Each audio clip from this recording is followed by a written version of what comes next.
think she likes you. Allie? Every time you walk in the room, she does the head thing. She looks down. There's a lot of new characters on the show, and it's always a little, at first when you find that there's new people coming on, you get a little bit nervous because you feel very territorial, much like a rabid dog around some, rancid meat. I don't really know what that means. Am I being worse than Bonnie going out every night? It's only 2 nights. No, I know, but I feel guilty. I think a mom. If it all works out with Victor, it'll all be worth it. Honey, it might not work out with Victor. I play a guy named Victor Morrison, and he is a handyman by trade, a contractor, jack of all trades, a real working class guy who comes to the Boston area, was hired by a bank to refurbish a house for them that Allie buys, and they meet. And it's a love-hate relationship, I think, at first. It's purely platonic, and even, it's just a business relationship.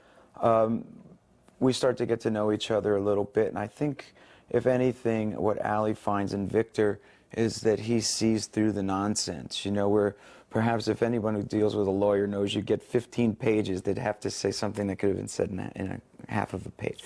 Victor cuts right to the core of things. And with that, she's finding balance and truth, and somebody who just likes her for all her quirkiness, and that, to me, is interesting. But he's so together and so zen-like that for a while we thought he was a spirit or an angel or something. He's a guy that guys would want to be.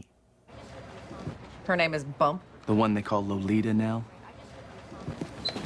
You're going up against Lolita. My character's Liza Bump, and she is sort of a child prodigy, kind of.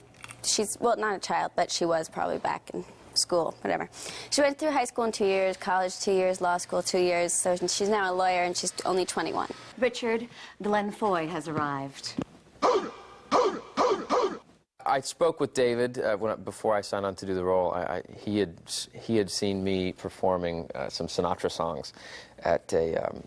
I did this spread for GQ, and there was a kickoff party, and I got up and sang with this big band. And someone videotaped it and gave it to him.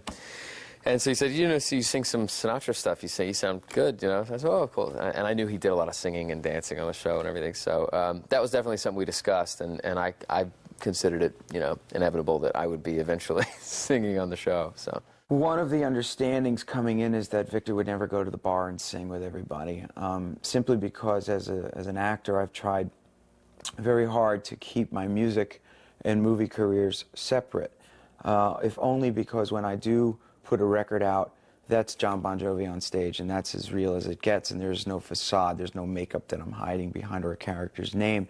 And it would be deceiving to the audience if they had that impression at any time. The lyrics that I've written over the years have been very personal, even if they're in the third person, and I don't feel good about the idea of someone holding up a banner in the audience that says, Victor, sing to me. It wouldn't play. It wouldn't play with me. It's been inspiring, but the episode we're shooting right now, where Allie and Victor actually are starting to get it together, that I wrote a song, but I wouldn't put it in the show. Perhaps it'll be on the record, but no one will know which one it was, or maybe it'll never come out. But, you act, you're inspired to write.